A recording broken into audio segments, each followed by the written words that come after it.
After my 18th birthday, I was rinsing a coffee mug in the small kitchen sink when I heard tires on gravel. Not fast, not angry, just steady, like someone who already knew where they were going. Outside, the air was still cold from the night. The lake behind the cabin had that thin silver look it gets before the sun fully clears the trees. A few paper plates from the party were stacked on the counter, and the faint smell of smoke from the fire pit clung to my hoodie. I dried my hands on a dish towel and looked through the front window. A moving truck rolled up the drive. Behind it came my parents' SUV and then my brother's car. I didn't feel surprised. That was the strange part. My chest stayed quiet, like my body had already accepted this was coming. My dad got out first, smiling like it was a holiday. He didn't knock. He opened the back of the SUV and pulled out a thick manila envelope like it was a gift. "We got it all sorted," he called, loud enough for the movers to hear. "This place is ours now." He said it the way you say something obvious, like the weather, like a fact everyone already agreed on. The movers climbed down from the truck and started looking at each other for instructions. My mom waved toward the porch as if she'd been here 100 times. My younger brother Kyle stood with his hands in his pockets, bouncing on his heels, already scanning the cabin like he was picking his room. I stepped out onto the porch, barefoot, still holding the dish towel. "Pack your things," my dad said, still smiling. "We'll need you out by the end of today." I didn't argue. I didn't ask what he meant. I just watched him point at the front door, and then at the moving truck, like he was directing traffic. And then I saw the other car. A dark sedan, parked a little off to the side, where the gravel meets the grass. A man in a suit stood beside it, calm and still. Next to him was a county deputy, hat on, folder in hand, waiting like he'd done this before. No one in my family noticed them yet. They were too busy telling the movers what to lift first. I stayed on the porch, quiet, and let that moment stretch. Because the night before, while everyone laughed and ate cake in the living room, I had stepped away for less than 2 minutes and pressed one button on my phone. Just one. And now, there was a deputy standing in my driveway. I kept my face neutral and walked down the porch steps slowly, like I had all the time in the world. I should probably back up a little. When I was 14, a letter arrived at our house in Chattanooga. The kind of letter that felt heavier than paper when I held it. It was a scholarship offer to a private college prep school across town. Full tuition. Merit-based. The kind of program that changes what a kid can do with their life. I remember coming in through the front door after school, backpack slipping off one shoulder, and finding my mom at the kitchen table with her phone tucked between her ear and shoulder. She was writing a grocery list and half listening to someone on speaker. I held the envelope up anyway, standing there like a kid who still believed good news would stop the room. "Mom," I said. "I got in. They gave me a full scholarship." She glanced at it and gave me a quick smile that didn't reach her eyes. "That's nice, sweetie," she said, and then turned her head away so she could keep talking on the phone. My dad was in the living room watching a game. My brother Kyle's name came up every few minutes, because he'd been playing middle school football and my parents had decided it was the most important thing happening in our house. Dad looked over his shoulder and nodded once. "Good job," he said, and then went right back to the screen. Within 10 minutes, the conversations shifted completely. Kyle had gotten into a fight at school that week.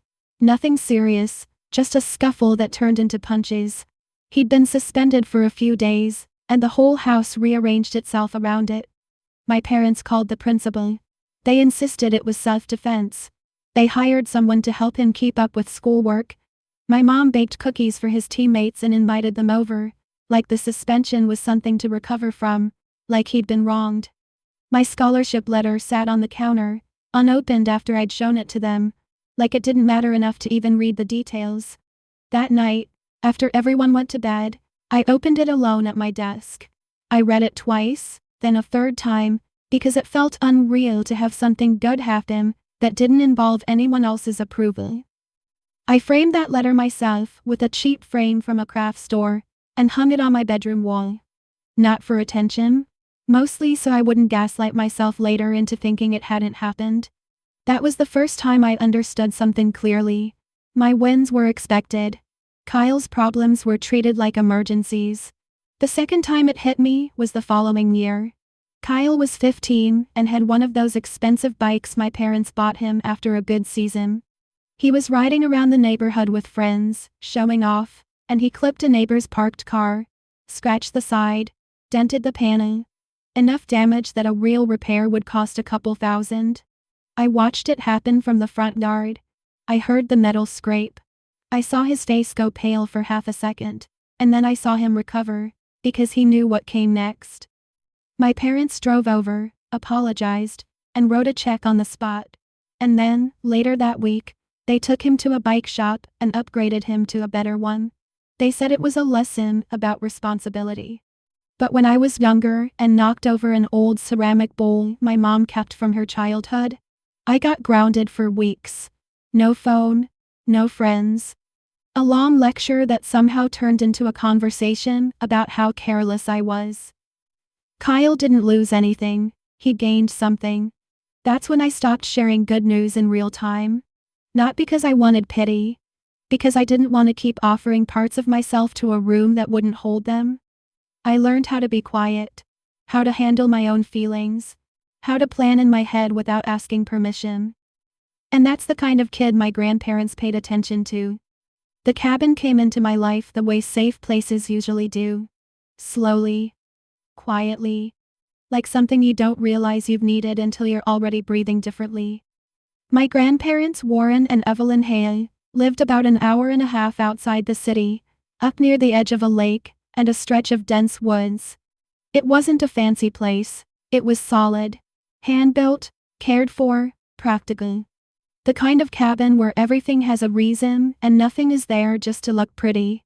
Weekends there felt like stepping out of noise. The drive up was always the same. The last 15 minutes on a narrow road, the trees closing in, the signal dropping out. Gravel under the tires. That little moment when the cabin roof shows through the branches and your shoulders drop without you thinking about it. My grandfather always had something to do. Fixing a section of the porch where the boards had started to soften. Patching a spot on the roof where rain got in during storms. Replacing a hinge. Splitting wood. Cleaning out the gutters. He didn't hover over me. He just handed me a tool and waited for me to figure out what came next. If I did it wrong, he didn't scold. He'd show me once, calm and steady, and then let me try again. My grandmother cooked like she was feeding people she actually liked. Stew that simmered all afternoon. Cornbread that came out warm and heavy. Coffee that tasted like it had been made 1,000 times in the same pot. At night, the cabin was quiet in a way our house never was. You could hear the lake if the wind was right. You could hear the wood settle. You could hear yourself think. As they got older, I spent more time there. At first it was helping with small things. Carrying groceries. Reading mail when my grandfather's eyes got worse. Driving them into town for appointments. Sitting with them when the weather turned bad. They never made a show of it. They'd just say thank you, like it mattered. And it did. One night, late in the fall, my grandfather was sitting in his chair by the fireplace. The fire was low. My grandmother had gone to bed early. He stared at the flames for a long time before he spoke. "Your dad," he said, without heat in his voice. "He doesn't handle money well." He didn't say it like a complaint, more like an observation. "And your uncle?" he added, meaning my dad's older brother. "He's always chasing the next thing. Always sure the next deal will fix the last one." He paused, then looked at me like he was measuring something. "You're steady," he said. "You finish what you start." I didn't answer. I just listened. Then he said, "This place is going to you. All of it. The cabin, the land, the accounts. It's decided." He didn't ask how I felt about it. He didn't give a speech. He just stated it like he was putting something in the right hands. I remember the weight of that moment more than the words. Because it wasn't just property, it was trust. When they both passed within a year of each other, it didn't feel dramatic. It felt like the world quietly shifting and not asking if I was ready. The will was read in a lawyer's office downtown.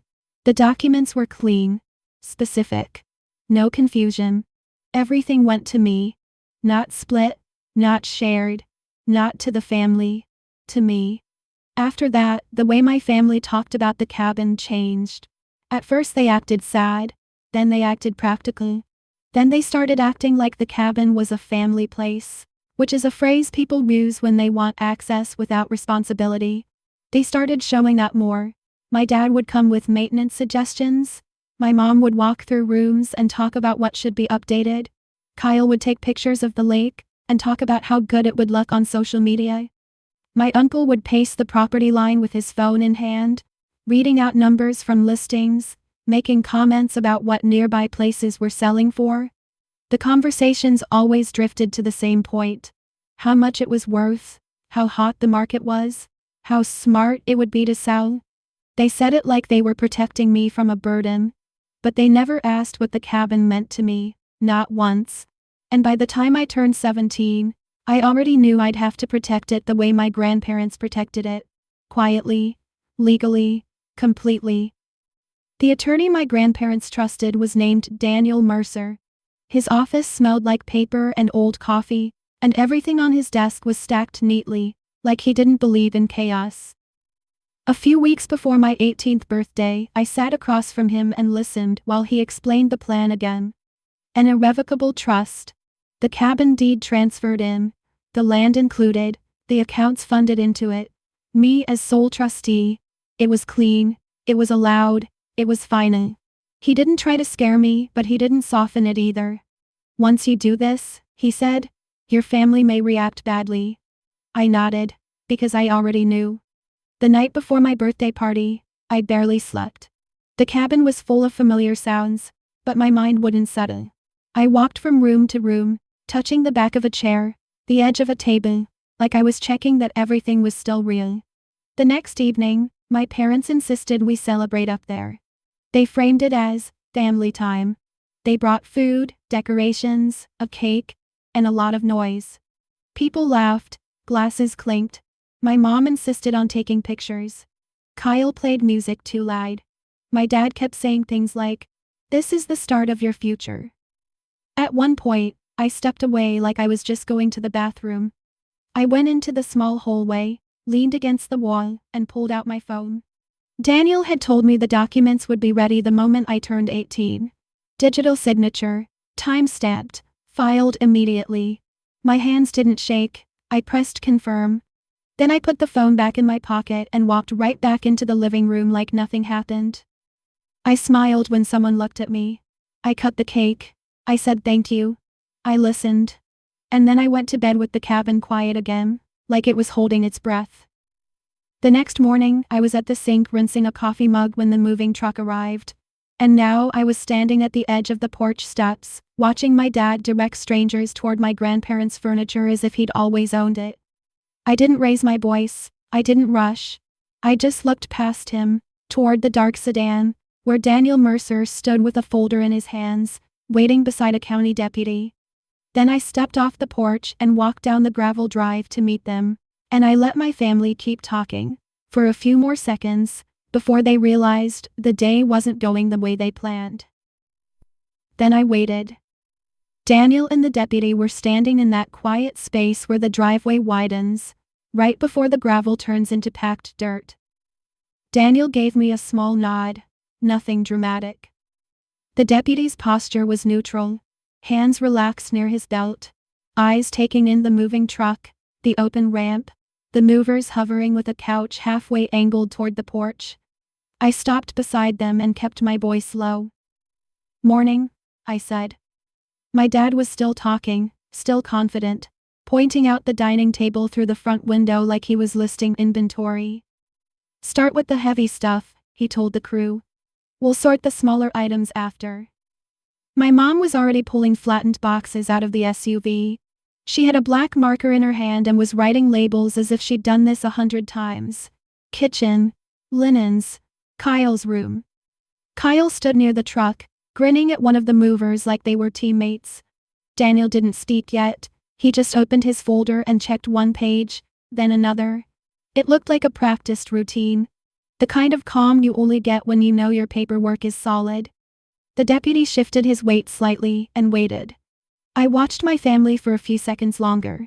It felt like watching people rehearse a play where they assumed the audience would clap. Then Daniel stepped forward, not rushing, and spoke in a clear, even tone. "Mr. Bennett," he said. My dad turned, annoyed at first, like someone had interrupted his schedule. "Yeah?" he replied. "Can I help you?" Daniel held his hand out, polite. "Daniel Mercer. I represent Mara Hale's estate plan and the trust that holds this property." The words landed softly, but they changed the air. My dad's smile tightened. He looked Daniel up and down like he was deciding whether he could dismiss him. "I don't know who you are," my dad said, "but we have documents." He tapped the thick envelope in his hand. He shook it once, like that motion alone made it official. Daniel nodded. "I'm aware. That's why I'm here." The deputy took a half step forward, not aggressive, just present. He didn't raise his voice either. "Sir," the deputy said, "we're going to need everyone to pause what they're doing." One of the movers froze with a hand still on the couch. Another looked back at the truck driver like he was waiting for permission to stop. The whole scene stalled in a way that felt almost mechanical, like someone hit a remote. My mom's marker hovered over the cardboard. Kyle's grin faded. My uncle, Ray, who had been fiddling with the straps on the truck ramp, lifted his head slowly. "What is this?" my mom asked. Her voice wasn't loud, but it had that edge she used when she thought she was being wronged. Daniel didn't answer her right away. He looked at me first, brief, just to confirm I was steady. I was. Then he turned back to my dad. "May I see what you've brought?" Daniel asked. My dad hesitated, then extended the envelope like he was handing over a paycheck stub to prove a point.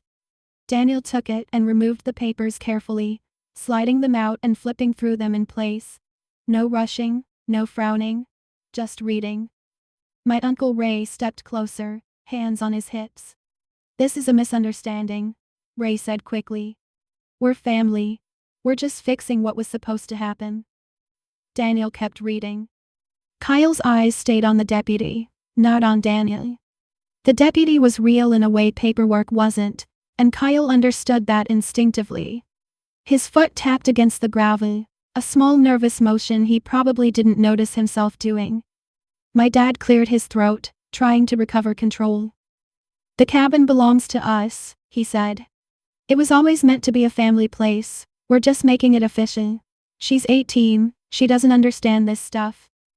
He motioned toward me with the casual dismissal I'd heard my whole life. Daniel looked up. "She understands it," he said, tone unchanged. "That's why the trust exists." My mom's face shifted, a tight little smile that didn't match her eyes. "What trust?" she asked. Daniel slid one sheet out from the middle of the pile in my dad's packet. "This document," he said, "is not valid." He held it in a way my dad could see clearly. My dad leaned in, squinting like he could change the words by staring hard enough. Daniel turned to the next page. "This one isn't valid either." He flipped another. "And this one contains an unauthorized notary stamp." Ray's jaw tightened. He did that thing where he laughs once, short, like he's about to argue it away. "Come on," Ray said. "We used a notary service, online. It's a thing now." Daniel nodded like he'd heard that exact sentence before. "The notary credential listed here does not match any act of commission on record," Daniel said, "and the signatures attributed to the original property owner are not consistent with verified signatures on file." My dad's face drained a little. Not panic yet.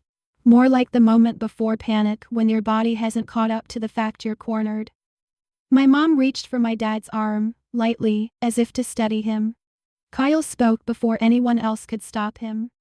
"It's real," he said too fast. "I saw it. I signed too. Dad said it was fine." The second those words came out, he looked like he wished he could pull them back in. Ray's head snapped toward him. "Kyle," Ray said sharply, warning in his tone. Kyle's shoulders lifted and fell in a small shrug. He wasn't trying to be brave, He was trying to be accurate because accuracy felt safer than guessing. Daniel's eyes moved to Kyle for half a second, then back to my dad. "Who filed these?" Daniel asked. My dad opened his mouth, closed it, then tried again. "We did," he said. "As a family." Ray cut in. "It was just forms," he said. "Nothing criminal. People do it all the time." The deputy finally spoke again, same steady volume.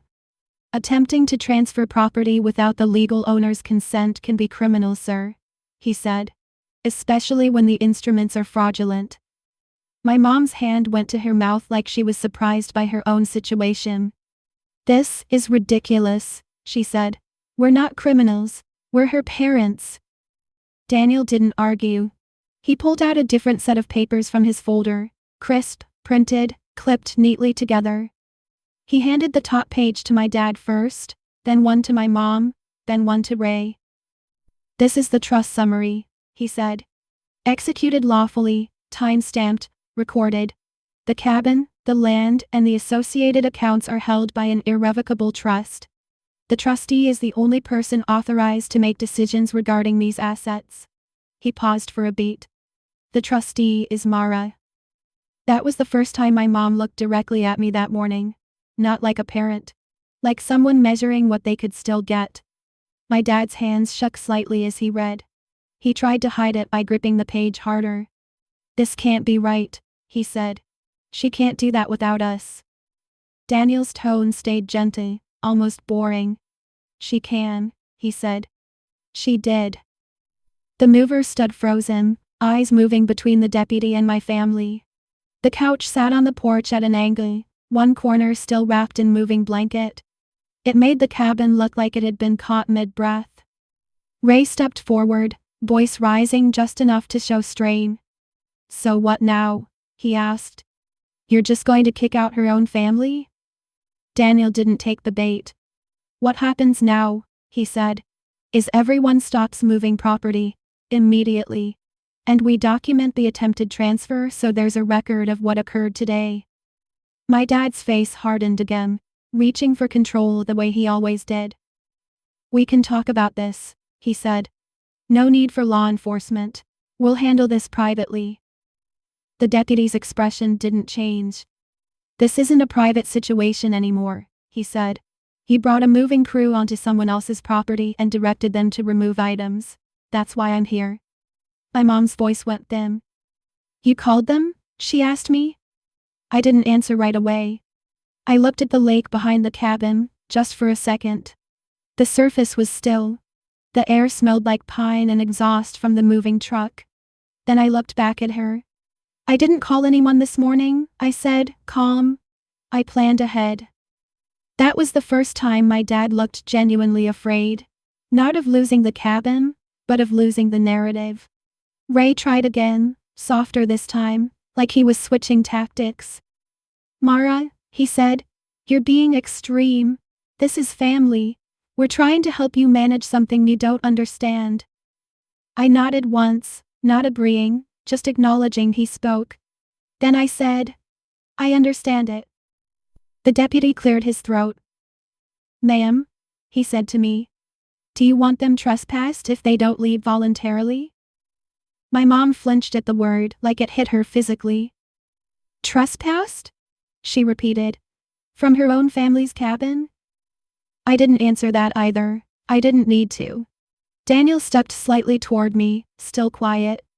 "There's another piece you should know," he said to my dad, and tapped the edge of his folder. "This isn't only about stopping today's removal." My dad stared at him. Daniel pulled out a second document, separate from the trust summary. It had a bold header and a court seal printed at the top. He didn't wave it. He didn't dramatize it. He simply held it like a fact. "This," Daniel said, "is a notice prepared for filing if necessary. It outlines the attempted fraudulent transfer and requests immediate protective measures." Ray's mouth opened, then closed. He shifted back a step. Kyle sank down onto a taped box near the truck ramp, elbows on his knees, staring at the gravel like it might tell him what to do. My dad's voice turned small without him meaning it to. "Why would you do this?" he asked me. after everything we've done for you?" I didn't argue. I didn't list examples. I didn't defend my childhood in the driveway. I just said, "Because I know how this goes." Then I looked at Daniel. "Tell me what happens next," I said. Daniel nodded once. "Step by step," he said, and opened his folder wider. And that's where I let the morning slow down, because the next few minutes were going to decide how the rest of this would work. I put my phone face down in my pocket and listened. Daniel didn't move quickly. He didn't need to. He held his folder open against his forearm like a clipboard and looked at the deputy first. "Deputy, if you don't mind," he said, "I'd like to state on record what we're responding to." The deputy nodded and stepped half a pace to the side, giving Daniel the space. Daniel raised his voice only enough for everyone to hear, including the movers. "At approximately 9:15 this morning," he said, "a moving crew arrived at this property under the direction of Mr. and Mrs. Bennett and Mr. Ray Bennett, with the stated intent to remove furniture and personal property from the cabin. They presented documents claiming authority to transfer title or control of the property." He paused and looked at my dad. "My request," Daniel said, "is that all activity stops immediately while we document this and issue formal notice." My dad tried to interrupt. "Daniel," he said, using the name like familiarity might soften the situation. "We can handle this. We don't need it recorded." Daniel didn't argue the point. He just kept going. "The cabin and land," he said, "are held by the Hale Family Irrevocable Trust, executed and funded yesterday at 7:43 p.m., upon the trustee reaching legal age. The trustee is Mara Hale." He said my name like it was the simplest part of the sentence. My mom made a sound in the back of her throat, half disbelief, half anger. "That's insane," she said. "She signed it at a birthday party?" I didn't look at her. I looked at the movers. They weren't staring at me like I was powerful. They were staring at the deputy and the court seal and thinking about their job and whether they'd get paid. One of them quietly set his tape gun down on the truck's bumper. Another stepped back from the porch, hands open like he didn't want to be involved. Daniel glanced at the moving crew. "Gentlemen," he said, "you're not in trouble. But I need you to stop moving items until the deputy clears you to leave." The driver nodded quickly. "Yes, sir," he said. That was the first shift. Not emotional. Practical. Everything paused because a third party had spoken. My dad noticed it too. His eyes narrowed as he watched the crew disengage from his instructions. He hated losing control in front of strangers. He turned back to me. "You called a lawyer and a deputy on us," he said. I kept my voice even. "I called a lawyer weeks ago," I said. "I didn't call anyone this morning." My mom stepped forward, the marker still in her hand like a prop she forgot to put down. "This is a misunderstanding," she said, and her tone changed into that softer, persuasive voice she used with teachers and neighbors. "We're not trying to take anything. We're trying to make sure she's protected." Daniel answered before I did. "She is protected," he said. "That is literally what this trust does." Ray scoffed. "And what?" he said. "She's just going to live up here alone? A kid? With property taxes and repairs and all that? She needs us involved." Daniel nodded like he'd heard the argument already too. "That's a family conversation," he said. "It's not a legal one." Then he turned to the deputy. "Deputy, would you like to see the trust documents and recording confirmations?" Daniel asked. The deputy held his hand out. Daniel passed over a printed packet, clipped with a cover sheet. I saw the timestamp printed in the corner and a reference number beneath it. Daniel had also brought a separate sheet, a confirmation from the county recorder's portal. A small thing, but it mattered. The deputy looked down and read slowly, then glanced up at me. "Ms. Hale," he said, "you're the current authorized trustee and legal controller of this property?"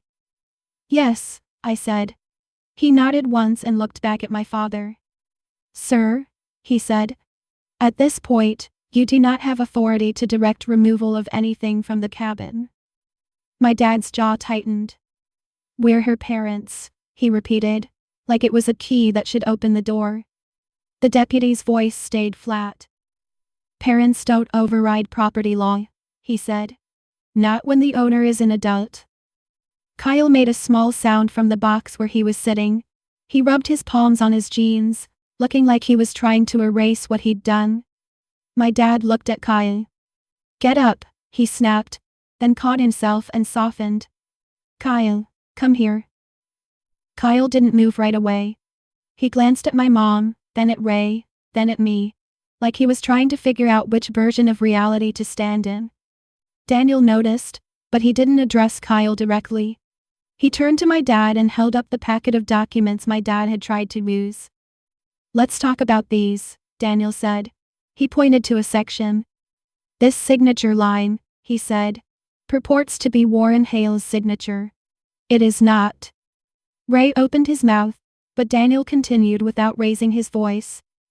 The notary stamp, he said, lists a commission number that does not exist. The service name referenced here is not registered with the state's remote notarization directory. My mom blinked hard. We didn't forge anything, she said quickly. We used an online notary. Ray handled it. He said it was legal. Ray stiffened. I didn't forge anything, he said, defensive. I followed the instructions. It was a website. Daniel nodded. I'm sure you did what you believed was the easiest route, he said. The issue is that the route you took is not valid, and it crosses into criminal exposure when it's used to attempt a transfer you're not authorized to make. My dad's face reddened.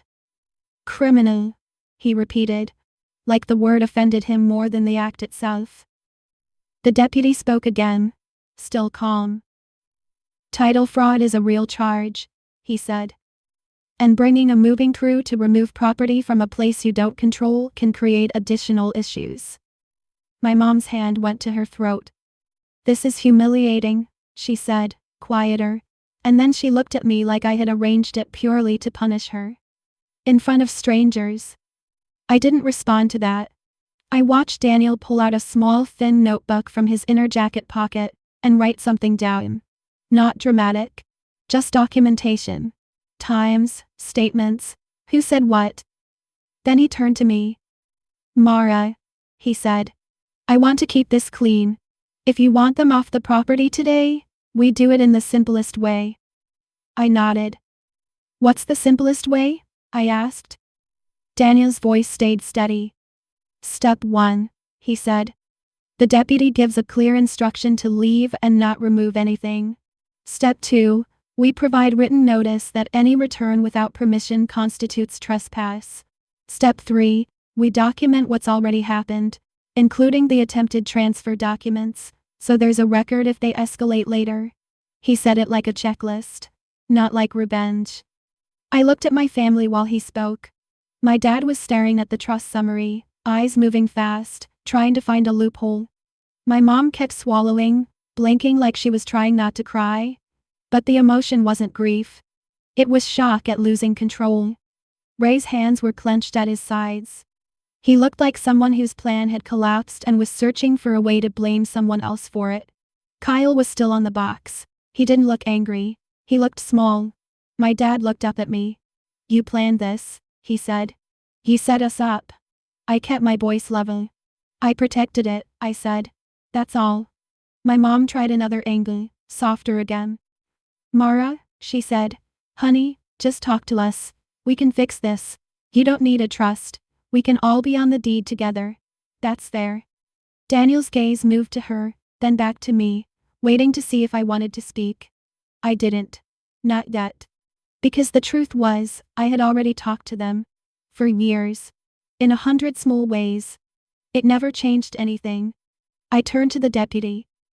Deputy, I said. I want them to stop the removal and leave today. No arguments, no bargaining. The deputy nodded once. He faced my dad, speaking clearly. Sir, he said. You need to instruct your moving crew to stop and begin packing up. You and your family need to leave the property. If you refuse, you may be cited for trespass. My dad lifted his hands slightly, palms out, like he was calming a situation he still thought he could manage.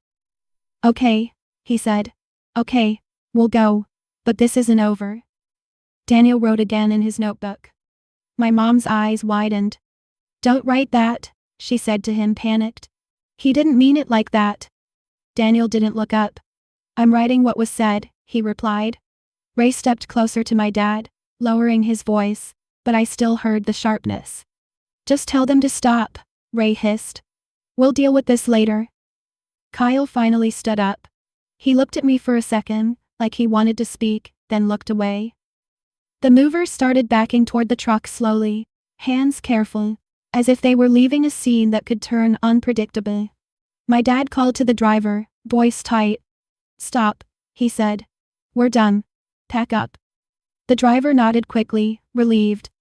Yes, sir, he said. A strange quiet settled over the driveway as the ramp was lifted and the straps were pulled back into place. The sound of ratchets clicking felt louder than it should have.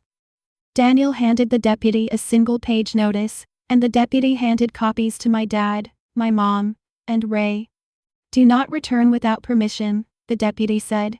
If you do, call will be made. My mom stared at the paper like it was written in another language. Then my dad looked at me again, and this time his voice wasn't angry. It was cold. You think your grandparents would want this? He asked. I didn't answer. I looked past him at the cabin, the porch, the lake beyond it. And then I said the only true thing that mattered in that moment. They chose this, I said. My dad stood there, frozen, like he wanted to argue, but the deputy's presence kept him contained. My mom was shaking her head slowly. Ray's face was tight and pale. Kyle stayed near the truck, silent, eyes on the ground. The cars started to turn around in the gravel, one by one, tires crunching, engines revving low. And as they lined up to leave, Daniel leaned slightly toward me and spoke quietly, so only I could hear. There's one more thing, he said. I got an email last night, right after the trust executed. It confirms what I suspected about the notary service they used. He tapped the folder. It connects to a larger set of filings, not just this cabin. I looked at him. What does that mean? I asked. Daniel didn't answer immediately. He just opened his folder to a printed page and held it where I could see the header. Then I read the words at the top, and my stomach tightened in a way that wasn't fear. It was recognition. Because it meant this had been planned longer than I thought, and it meant we weren't finished. Then I waited. When the last vehicle disappeared down the drive, the air felt lighter, like the woods had taken a full breath again. The moving truck was gone too. The only sound left was the lake wind pushing through the pines and the soft click of the deputy's pen as he finished his notes. Daniel stayed beside me near the edge of the gravel, folder tucked under his arm. The deputy looked up. You want to walk me through what you want on record, ma'am? He asked. I nodded once. Yes, I said. Just the facts. That was the point where my mind stopped reacting and started organizing. Not emotionally. Practically. Daniel and I walked a few steps away from the cabin so the deputy could hear clearly without us raising our voices.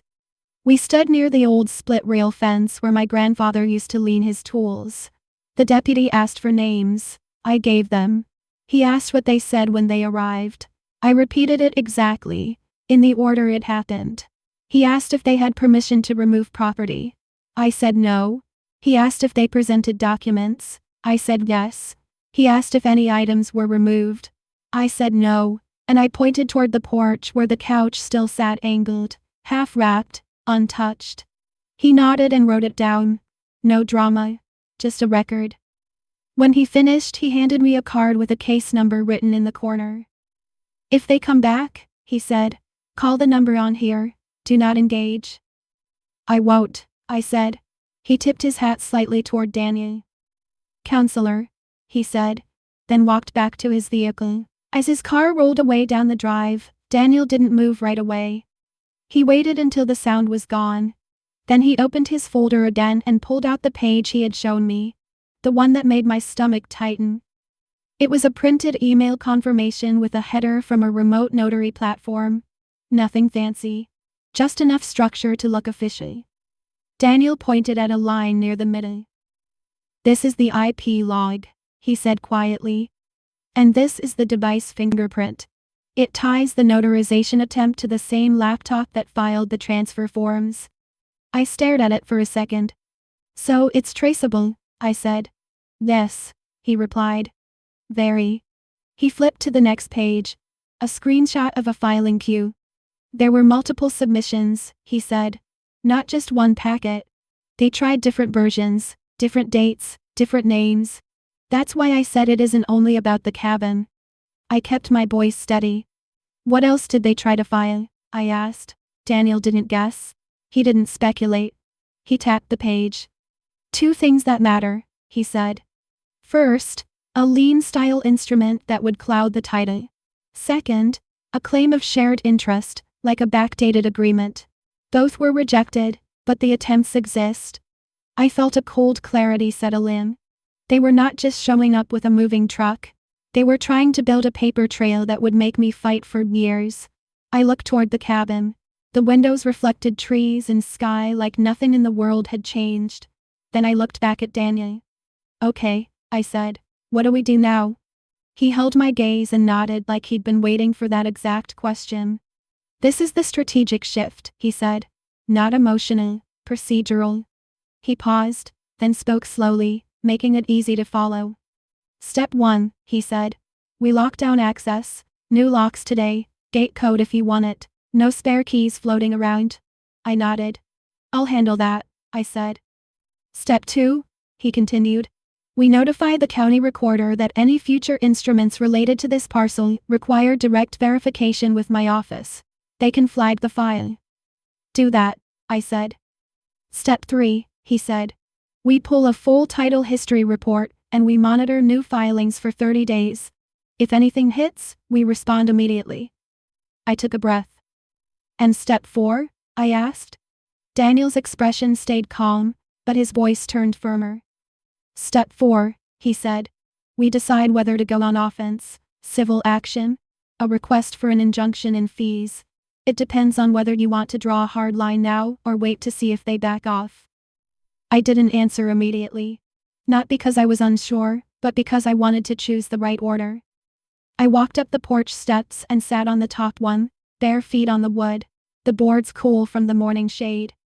Daniel sat one step below me, folder on his knee. Inside the cabin, the air still smelled faintly like birthday cake and smoke from the fire pit. It was strange how quickly a place could hold 2 different days at once. Daniel let the quiet do its job. After a moment, I spoke. They're going to come back, I said. Daniel nodded slightly. Yes, he said. Probably with a different angle. Family pressure, a call, a letter, someone trying to sound reasonable. I looked at him. I don't want to fight for sport, I said. I want it to stop. That's the right frame, he said. Stopping behavior, not punishing feelings. I stared out at the driveway where their tires had been, the gravel disturbed in small arcs. Then I made my decision in the same way I signed the trust. Cleanly. File what you need to file, I said. I want formal boundaries. I want it documented. If they try again, I want consequences to be automatic. Daniel didn't smile. He just nodded like a professional. Understood, he said. He pulled out his phone and opened his notes. Not to text, not to posture, just to log the next actions. I'll draft a cease and desist today, he said. I'll also prepare the petition for protective relief. We can hold it unless needed, but I'd rather have it ready. I nodded. Then he looked up. One more thing, he said. I need to ask you something, and it matters. Go ahead, I said. Did they have any of your documents? He asked. Birth certificate, social security card, anything they could use to impersonate you. I didn't like how practical that question was, and that's why it mattered. I thought for a second. My mom kept a folder, I said. Old school stuff, copies, I don't know what's in it. Daniel nodded. Then we add one more step, he said. He spoke it like a checklist again. Identity lock, he said. Credit freeze, password changes, bank alerts, We close the doors, they might try next. I looked down at my hands, then back up. Okay, I said. Tell me what to do first. Daniel shifted the folder and opened to a blank page. First, he said, we write down every account and login you can think of. Then we change the email recovery settings. Then we freeze credit with all 3 bureaus. After that, we call your bank and add verbal passwords. I listened and nodded, absorbing it like instructions for a repair job. Then my phone buzzed once in my pocket. I didn't pull it out right away. A second buzz followed, then a third, close together. Daniel glanced at me, then away, giving me space. I pulled the phone out and looked at the screen. It was my mom.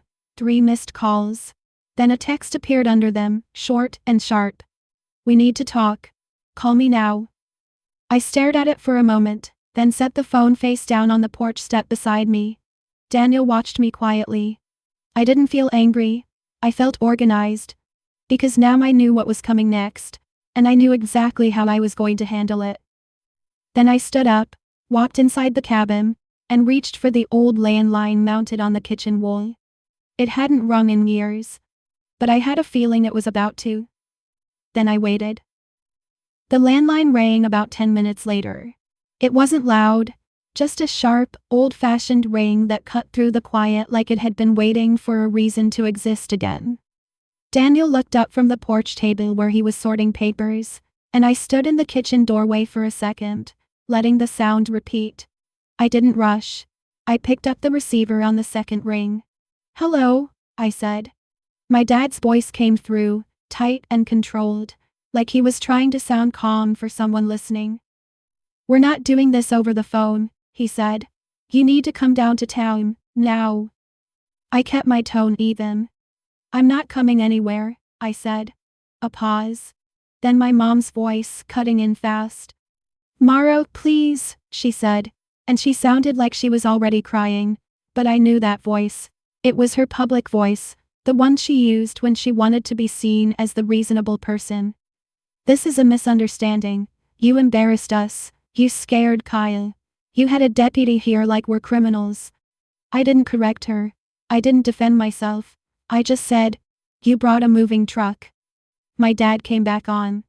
We brought help because you don't understand what it takes to maintain a place like that, he said.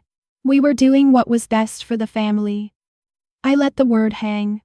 Family, I repeated softly, not sarcastic, just factual. Then I said, Daniel is here. If you want to discuss anything legal, you can speak to him. My dad exhaled sharply. I'm not talking to your lawyer, he snapped. I'm talking to my daughter. I didn't raise my voice. You were talking to your daughter, I said. And I'm telling you how this works. There was a long pause. I could hear someone in the background, maybe Ray, talking low. My mom said something muffled like she was urging my dad to stop. Then my dad's tone shifted to something colder. Do you have any idea how this looks? He asked. Your grandparents are gone. That property should have stayed in the family. People will talk. You've made us look like thieves. I kept my voice flat. You arrived to take furniture, I said. That's what happened. My mom's voice returned, softer, pleading. Honey, we were going to help you, she said. We were going to manage it until you're older. You're 18. You don't know anything about taxes or insurance or how to handle a property. You're going to lose it anyway if you don't let us step in. I listened. I didn't interrupt. Silence is useful when someone is trying to build a story. When she finished, I said, I hear you. Then I added, the trust is in place. That decision is final. My dad laughed once, sharp. So you're cutting us out, he said. That's what this is. No, I said. I'm setting rules. He didn't like that. Rules meant he couldn't argue feelings. This is ridiculous, he said. You can't just hide behind paperwork. We're your parents. I looked at Daniel through the open doorway. He was still on the porch, calm, pen in hand, writing down times and statements. Not because he was dramatic, because he was precise. Then I spoke into the receiver. Dad, I said, I'm going to be very clear. You do not have permission to come back to the cabin. If you show up again without permission, I will call the deputy. My mom made a small gasp. You wouldn't, she said, like she was talking to a younger version of me. I will, I said. My dad's voice rose, not shouting, but sharp. You're letting that lawyer poison you, he said. Your grandparents would be ashamed. That line was meant to pull me back into the old pattern. Guilt, obligation, confusion. It didn't land. I kept my tone calm. My grandparents chose me for a reason, I said. And I'm honoring that choice. Another pause. Then Kyle's voice came through, quieter, like someone had taken the phone from my parents without permission. Mara, he said, and he sounded scared. I didn't know, I swear I didn't know it was illegal. Dad said it was just paperwork. I closed my eyes for a second, not because I was overwhelmed, but because I wanted to answer him carefully. I believe you, I said. That's why you need to stop signing anything anyone puts in front of you. If someone asks you again, you say no, and you walk away. He breathed out, shaky. They're mad at me, he said. Ray's mad. Dad's mad. Mom keeps crying. I didn't respond to that part. I kept it simple. Kyle, I said. I'm not trying to ruin your life. I'm trying to protect mine. Those can both be true. He was quiet, and then I heard my dad in the background, angry, taking the phone back. This conversation is over, my dad said into the receiver. You can expect to hear from our attorney. I didn't argue. Okay, I said. Send everything to Daniel. My dad hung up. The line went dead, and the cabin fell back into quiet. I set the receiver down gently, not slamming it, and walked out onto the porch where Daniel was waiting. He didn't ask how I felt. He didn't need to. He just lifted his eyes. They said they'd get an attorney, I told him. Daniel nodded. That's common, he said. Sometimes it's real, sometimes it's a bluff. I sat at the porch table across from him. The wood felt rough under my fingertips. The air smelled like pine and cold lake water. What do you need from me? I asked.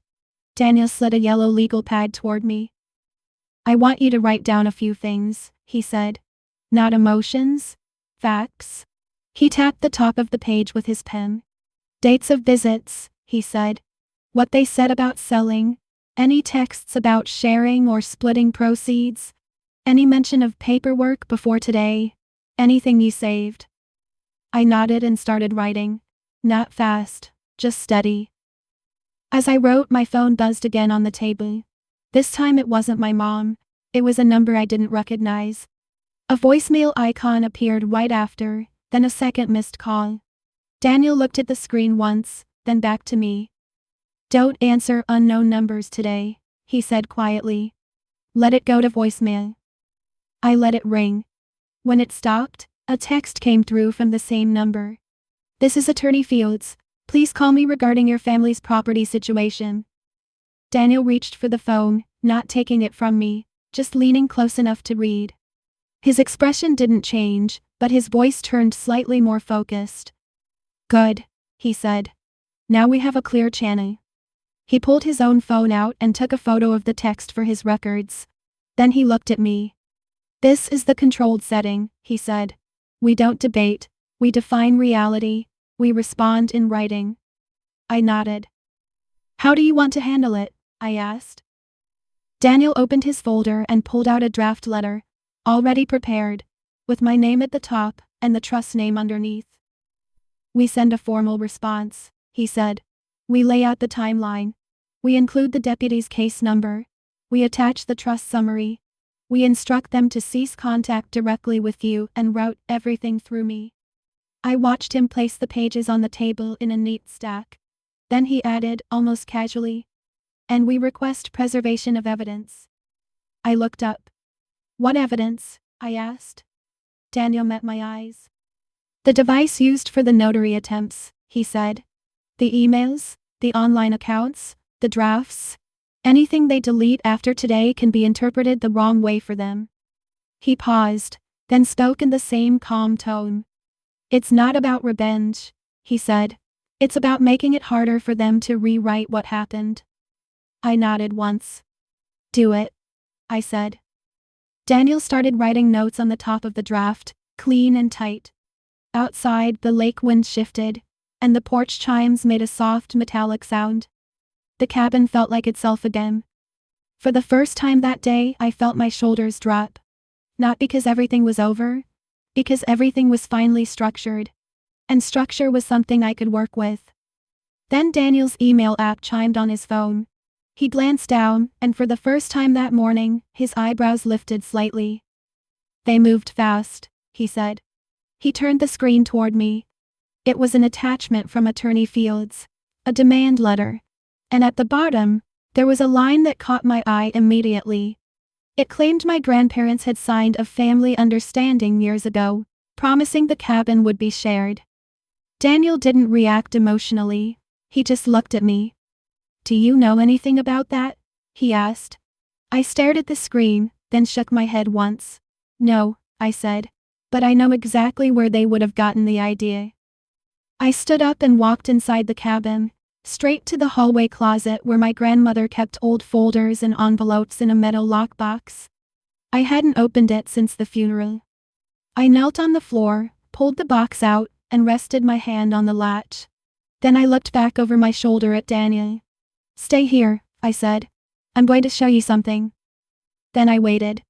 The lockbox was heavier than I remembered. It was the kind my grandmother bought decades ago, plain metal, scuffed at the edges, with a simple key. She used it for things she didn't want floating around the house, not because she was paranoid, but because she was organized. I had the key and a ring in the kitchen drawer. My grandmother told me once, quietly, where she kept it. My parents never noticed. I slid the key into the lock, turned it, and lifted the lid.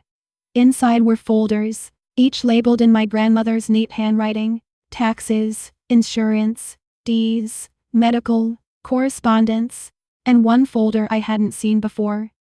Family. I didn't react. I just pulled it out and carried it to the porch table where Daniel was waiting. I set it down gently, like it was fragile. Daniel didn't touch it right away. He looked at the label, then at me. I'm going to ask you something, he said. Has anyone had access to this box since your grandparents passed? No, I said. Not that I know of. The key stayed here. He nodded once. Okay, he said. Let's do this clean. He put on a pair of thin gloves from his folder, the kind lawyers keep for exactly this moment. He slid the folder toward himself and opened it carefully. Inside were a few things stacked in order. Old holiday cards, a handwritten note from my grandfather about a contractor, 2 copies of my grandparents' wills, older drafts, and then, in the middle, a single page with a title typed at the top. Daniel leaned closer and read it silently. I watched his eyes move down the lines. When he finished, he flipped the page over. There was nothing on the back. Then he looked at me. This is not what they're claiming, he said. I exhaled, slow. What is it? I asked. Daniel placed the page in front of me. The title read, Family Requests and Responses. It wasn't a contract, it wasn't a promise, it was a memo, a record. My grandfather had typed it, dated it, and signed it at the bottom. The first entry was from 2 years earlier. My dad had asked in writing about adding family members to the cabin deed for simplicity. Underneath, my grandfather's response was short and direct. No.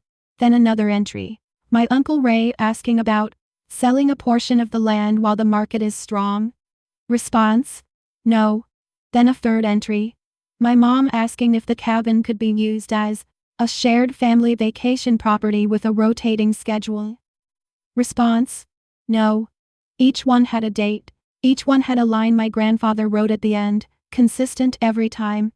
This cabin is to remain intact. It will transfer to Mara upon our passing. This is not a family asset. I felt my jaw tighten, not in anger, in certainty. Daniel tapped the bottom of the page. They're trying to turn this into a family understanding, he said. But this is the opposite. It's a documented refusal. He held up the demand letter Attorney Fields had sent, and compared the language. They're claiming your grandparents promised shared ownership, he said. We can now prove your grandparents repeatedly declined that exact request. I nodded once. That's why they acted so confident, I said. They assumed there was something in here they could twist. Daniel's expression stayed calm. Or they assumed you wouldn't look, he said. He continued sorting through the folder. He found a second page, handwritten in my grandmother's pen. It listed 2 names, one after the other, with short notes beside them. Gary tries to guilt. Ray tries to rush. Daniel didn't comment. He just quietly photocopied it with his phone camera, saving it to the case file. Then he found something else. A small envelope, unsealed, with my name written on it in my grandmother's handwriting. Daniel didn't open it. He handed it to me. I held it for a second before tearing it carefully. Inside was a single sheet of paper. Mara, if anyone pressures you about the cabin or our savings, call Daniel Mercer. Do not sign anything. Do not give keys. Do not explain. Protect the cabin first. We trust you. There was no extra emotion in it. No speech. Just instructions. I stared at it for a moment, and then set it down on the table. Daniel watched me quietly. This letter, he said, is gold. I nodded. It's also them, I said. That's exactly how they were. Daniel gathered the pages into a neat stack. Here's what happens now, he said. We respond to Attorney Fields today with attachments. We give them the trust summary, the deputy's case number, and this memo. We also request that they withdraw the demand letter. And if they don't? I asked. Daniel's tone stayed steady. Then we file, he said. Injunction, declaratory relief confirming the trust, fees, and depending on what we can prove from those notary lauds, potentially referral for investigation. I didn't flinch. Okay, I said. Daniel drafted the response right there at my porch table, laptop open, the lake wind moving the corners of paper. He kept it short and factual. No insults, no accusations, just structure. He included a timeline. February 4th, trust executed at 7:43 p.m. February 5th, attempted removal and presentation of fraudulent instruments, deputy present, case number included. February 5th, demand letter received claiming family understanding, contradicted by dated memo from decedent. He attached the memo and my grandmother's note. Then he sent it. We didn't wait long. Attorney Fields replied within 2 hours. Daniel's phone chimed and he read it quietly, then turned the screen toward me. It wasn't an apology. It was a retreat disguised as professionalism. Fields wrote that his clients may have been misinformed about prior agreements, and that they withdraw any claim of shared ownership pending further review. He asked for time. He asked for a pause. Daniel replied with one sentence. There will be no direct contact with Ms. Hale. All communication is through counsel. Any return to the property without written permission will be treated as trespass. That part mattered more to me than the legal wording, because it meant the next step was predictable. Predictable is manageable. Still, Daniel didn't treat it as finished. He opened a second document and slid it across the table. This is the credit freeze checklist, he said. We do it now, not because I think they'll steal your identity, but because they've already shown they'll try shortcuts. We spent the afternoon working through it. I called my bank and added a verbal passphrase. I updated email recovery settings. I changed passwords for anything that could touch property records, utilities, insurance. Daniel filed a notice with the county recorder, requesting heightened verification for any future filings connected to the parcel. Not a guarantee, but a tripwire. Then he placed one last thing on the table. A simple written trespass notice template, already filled with names, the property description, and the case number. You don't have to use it, he said. But if they come back, you hand it over, and you call the deputy. No conversation. I nodded. Late that evening, after Daniel drove back down the mountain, I walked through the cabin with a small notepad, and made a list the way my grandfather would have. Front door locks, replace. Back door locks, replace. Window latches, check. Gate chain, reinforce. Outdoor cameras, install. I went to the hardware store the next morning in town and bought what I needed. Not the fanciest, just reliable. By lunchtime, the locks were changed. By late afternoon, 2 small cameras were mounted, one facing the drive, one facing the porch. Nothing invasive, just enough to remove doubt later. The cabin felt steady again, not because it was quiet, but because it was defended by process. A week passed without contact. Then 2. My mom didn't call, my dad didn't text, Ray didn't send anything through his attorney. The silence wasn't peaceful at first. It was unfamiliar. Like a room after a loud machine turns off, and you realize how tense your body had been. On the 3rd week, Daniel emailed me one final update. Attorney Fields confirmed in writing that they were withdrawing all claims. No further filings, no dispute. Daniel also confirmed the county title report came back clean. No liens, no clouds, no surprise instruments. I read the email twice, then printed it, and filed it in the lockbox under correspondence, right where my grandmother would have put it. That night, I sat at the porch table with a mug of tea and listened to the lake move in the dark. I didn't feel victory, I felt order. I felt the absence of pressure, which is its own kind of relief. And I realized something else. The trust didn't just protect the property. It protected my time, my attention, my ability to breathe without waiting for someone to demand a piece of what wasn't theirs. When the winds shifted, the porch chimes rang softly again. I put my phone face down and let the quiet stay quiet. Then I waited. The first real sign that life had settled came on an ordinary Tuesday. I woke up early. Not because I had to, but because the cabin was quiet in a way that made sleep feel optional. The air inside was cool and clean. The kind of cool that comes from wood walls holding on to the night. I made coffee, opened the curtains, and watched the lake brighten slowly as the sun moved over the trees. No notifications, no missed calls, no new letters from attorneys, just the day. I took my mug outside and sat on the porch steps, the boards still a little damp from morning dew. One of the new cameras blinked a small light, steady and boring, which was exactly what I wanted. After coffee, I did a few simple chores the way my grandparents always did them. I wiped the counters, I swept the entryway. I checked the locks without thinking too hard about why. I opened the closet and reorganized the tools so I wouldn't have to search later. Then I walked down to the small garden patch my grandmother kept behind the cabin. The soil was dark from years of composting. The edge of the plot was lined with stones my grandfather had placed by hand. I knelt down and pulled a few weeds, slow and steady. The smell of dirt was grounding. My hands got dusty. I didn't mind. I planted 2 rows of herbs where my grandmother used to grow them. Nothing complicated. Basil, rosemary, a little thyme. When I finished, I rinsed my hands at the outdoor spigot and stood there for a minute, listening. There was no truck on the driveway, no engines, no voices, just wind and birds and a faint creak of wood as the porch warmed in the sun. Later that afternoon, I opened the lockbox again and added one more folder. Boundaries. Inside it, I placed the printed email from Attorney Fields confirming withdrawal, Daniel's final clean title report, the deputy's case card, and a copy of the trust summary. I labeled the tab in my grandmother's handwriting style, slow and neat. It wasn't for fear. It was for clarity. That evening, I cooked something simple, the way my grandmother would have approved of. A pot of stew with vegetables and enough salt to taste like comfort without trying too hard.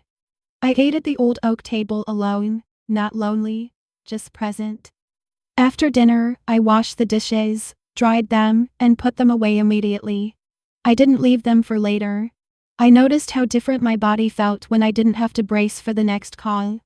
I realized that most of my childhood wasn't defined by big events. It was defined by the constant expectation that I'd adjust, accommodate, shrink, or explain. Up here, I didn't have to. I could make decisions and follow through. I could be quiet without being punished for it. Over the next few weeks I fell into a rhythm. Mornings, coffee, a short walk along the tree line, a glance at the driveway camera, then I moved on. Afternoons, small repairs, organizing, maintenance that made the cabin stronger. Evenings, reading, tea, the fire if it was cold, early sleep. It was a life built out of calm choices, not excitement, not revenge, just stability. I heard small updates through the grapevine, the way you do in towns where people know each other. My Uncle Ray took contract work farther south for a while. Nothing steady, just chasing checks. My dad picked up extra hours. My mom stopped posting family photos online. Kyle finished the school year quieter than before, still playing football, but without the loud confidence he used to have. No one reached out to apologize. No one asked to rebuild anything. At first, that stung in a distant way. Then, it stopped mattering.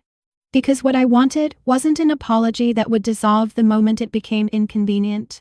What I wanted was predictable behavior. And I got it. One afternoon in early spring, I drove into town to pick up shingles for a small roof patch. The hardware store clerk, an older woman with a kind face, rang me up and glanced at the address on my account. "You're the one up on Hale Road," she said. I nodded. She hesitated, then spoke carefully. "I'm not trying to get in your business," she said. "But you did the right thing, protecting yourself." I didn't ask how she knew. In places like this, people know. I just said, "Thank you." When I got back to the cabin, I carried the supplies to the shed and found a folded note tucked between the junk mail and the mailbox. It wasn't from my parents. It was from a neighbor I barely knew, a man who lived 2 roads over. He wrote in block letters, like he didn't want his handwriting to be misunderstood. He said he'd heard about what happened and he asked if I knew a good attorney. He didn't say much else, but the meaning was clear. Someone else was dealing with family pressure too. I stood at the mailbox for a moment and looked down the road, quiet, letting that sink in. It reminded me that this situation isn't rare. It just stays hidden because people feel ashamed admitting they need boundaries with their own family. I took the note inside, placed it on the porch table, and made a small plan in my head. I'd give him Daniel's office number and I'd keep it simple. No advice beyond that, just a direction. Because sometimes help isn't a speech, it's a contact name, a process, a next step. That night, I sat on the porch with tea again, watching the last light fade across the lake. The cabin didn't feel like a prize. It felt like a responsibility I could actually carry. And it felt like the first place in my life where the rules made sense. If you've ever